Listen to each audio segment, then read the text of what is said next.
अस्सलाम वालेकुम, मैं हूं शहज़ाद और एक और वीडियो में आज आपके सामने हाज़िर खिदमत हूँ। आज हम एक जिस टॉपिक पे डिस्कशन करेंगे वो ये है कि आपको हाइब्रिड सिस्टम कौन सा लगवाना चाहिए। रिसेंटली हम काफ़ी वीडियोज़ इस पे हाइब्रिड सिस्टम्स पे बनाते रहे हैं, लेकिन अभी एक नई टर्म लोगों को सुनने को मिलती है। वैसे तो काफ़ी पुरानी टर्म है, लेकिन जो कि एंड यूज़र्स हैं वो इस चीज़ में फंस जाते हैं कि जी हाई वोल्टेज हाइब्रिड सिस्टम लगवाना चाहिए या फिर लो वोल्टेज हाइब्रिड सिस्टम लगवाना चाहिए। तो ये हाई वोल्टेज लो वोल्टेज क्या है और किस सिनेरियो में हमें कौन सा सिस्टम सेलेक्ट करना चाहिए, तो इसमें हम डिस्कशन करेंगे। तो दोनों सिस्टम्स में, चाहे वो हाई वोल्टेज हाइब्रिड सिस्टम हो या लो वोल्टेज हाइब्रिड सिस्टम हो, इनमें आपके जो सोलर पैनल्स हैं वो एक ही तरह के कनेक्ट होते हैं, उनका एमपीपीटी भी सेम है। जो आपका ग्रिड वोल्टेज है वो भी सिमिलर है, आपका स्टैंडर्ड ग्रिड का भी एक जैसा ही है। बस डिफरेंस फिर कहाँ पे आ जाता है हाई वोल्टेज या लो वोल्टेज का। तो एग्जैक्टली ये हम सिर्फ बैटरी को देखते हुए डिसाइड करते हैं, जो कि अगर 48 वोल्ट में या 60 वोल्ट्स या 24 वोल्ट में जो हमारे पास बैटरीज आती हैं, तो इनको हम लो वोल्टेज के अंदर कंसिडर करते हैं, और जो हंड्रेड्स ऑफ वोल्ट्स के अंदर बैटरीज अब आ रही हैं वो हाई वोल्टेज के अंदर आती हैं। तो सवाल ये पैदा होता है कि जब लो वोल्टेज सिस्टम्स चल ही रहे थे तो फिर हाई वोल्टेज की क्या ज़रूरत है। एक्चुअली जब आप एक बड़े सिस्टम में जाते हैं, इंडस्ट्रियल सिस्टम्स में जाते हैं, हंड्रेड्स ऑफ किलोवाट के अंदर सिस्टम में जाते हैं, तो आप अगर लो वोल्टेज में रहेंगे तो आपके जो करंट की कैपेसिटी है वो बहुत ज़्यादा बढ़ जाती है। इसीलिए आपको करंट कैरिंग कंडक्टर भी हैवी लगाना पड़ता है। कंडक्टर ज़्यादा लगेगा, वायरिंग ज़्यादा लगेगी, तो आपकी कॉस्ट ऑफ सिस्टम बहुत बढ़ जाती है। तो इस चीज़ को मद्देनज़र रखते हुए जो सेल्स की कॉन्फ़िगरेशन है बैटरीज़ में, उनको इस तरह से लगाया गया। ये भी वही सेल हैं, सेम मटेरियल है, लिथियम आयरन फॉस्फेट के हाई वोल्टेज में, जो कि लो वोल्टेज के अंदर इस्तेमाल हो रहे हैं। तो उसकी कॉन्फ़िगरेशन इस तरह से की गई है कि आपका वोल्टेज बढ़ें बजाय के एम्पेयर। तो आपको पता है कि अगर सीरीज़ के अंदर कोई भी इलेक्ट्रिकल कंपोनेंट्स जोड़े जाते हैं तो आपका वोल्टेज ऐड ऑन होता है, और अगर पैरेलल में लगाया जाता है तो आपकी एम्पेयर्स बढ़ते हैं।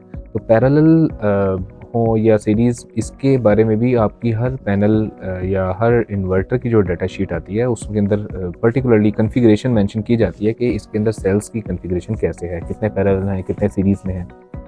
पैक कॉन्फ़िगरेशन बोलते हैं उसे।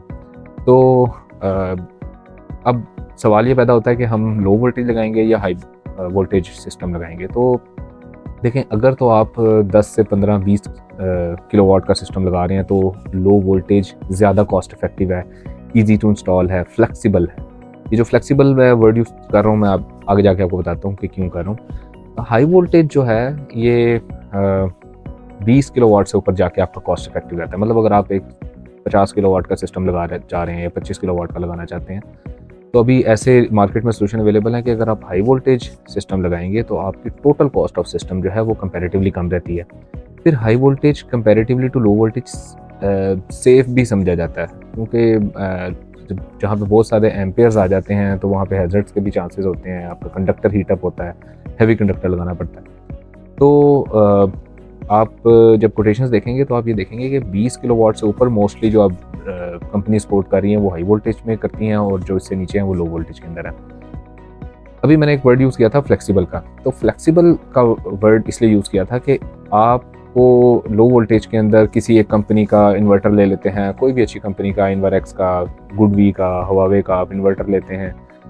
खैर हवावे तो अपनी ही बैटरी के साथ कनेक्ट करता है, लेकिन जो लो वोल्टेज के अंदर आते हैं उसमें आप कोई भी बैटरी जो कि उस बीएमएस को रीड कर सकती है, कनेक्ट कर सकते हैं।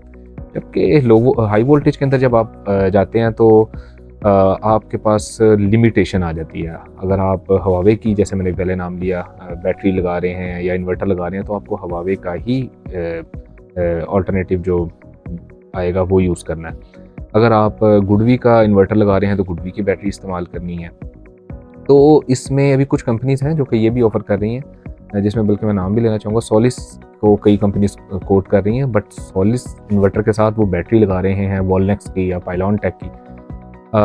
इसमें वो कॉन्फ़िगर तो हो जाती हैं, चलती भी हैं, लेकिन एक चीज़ है कि जो सप्लायर आपको, ये डिफरेंट सप्लायर हैं, या एक पाइलॉन टेक का और जो सोलिस का सप्लायर भी सेम है पाकिस्तान में, बट जब उनके पास स्टॉक नहीं होता तो वो बैटरी दूसरी इंपोर्ट करते हैं या लेके आते हैं। तो फिर आपको अगर इंटीग्रेशन कल को करनी पड़ेगी, एक्सटेंशन ऑफ सिस्टम करनी पड़ेगी, या आप चाहते हैं मेरा बैकअप डबल हो जाए, तो आप वो बैटरीज़ को दोबारा से या तो रिप्लेस करेंगे जो आपके पास मौजूद है, या आपको सेम वही बैटरी चाहिए होगी, तो लिमिटेशन यहाँ पे बढ़ जाती है।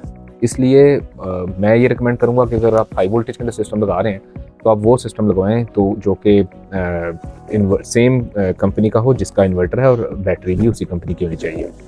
तो ये वीडियो काफ़ी लंबी होगी, हम इंशाल्लाह नेक्स्ट वीडियोस में इसी टॉपिक को कंटिन्यू करेंगे और बताएंगे कि आपको क्या चीज़ें, क्या की फैक्टर्स हैं जिनको देखते हुए ये डिसाइड करना है कि कौन सा सिस्टम आप लगवाना चाहते हैं। अपना ख्याल रखिएगा और इनऑन ट्रेडर्स के यूट्यूब चैनल को भी सब्सक्राइब कीजिएगा। बहुत शुक्रिया, अल्लाह हाफ़िज़।